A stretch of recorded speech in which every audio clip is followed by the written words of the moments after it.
Hindi na naisalba ang buhay ng isang 7 taong gulang na batang lalaki matapos ang tuklawin ang hinihinalang banakon sa Sitio Libertad, Barangay Malinaon, Mawab, Davao de Oro.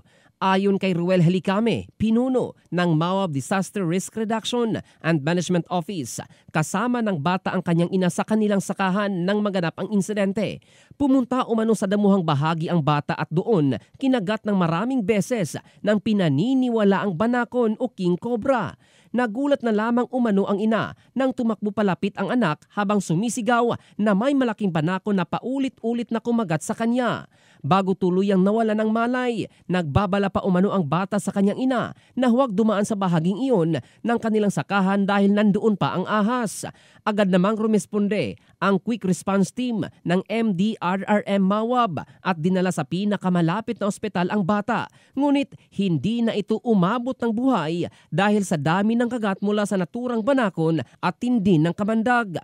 Batay sa ulat ng Rural Health Unit, umabot sa 13 kagat ng ahas ang tinamo ng biktima.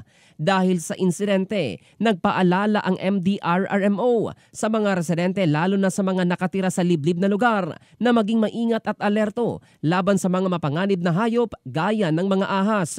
Pinayuhan din ng ahensya ang publiko na magsuot ng makakapal na pantalon at rubber boots kapag pupunta sa kagubatan o talahiban at hanggat maaari ay iwasan ang mga lugar na karaniwang pinamumugaran ng mga ahas upang maiwasan ang kaparehong trahedya.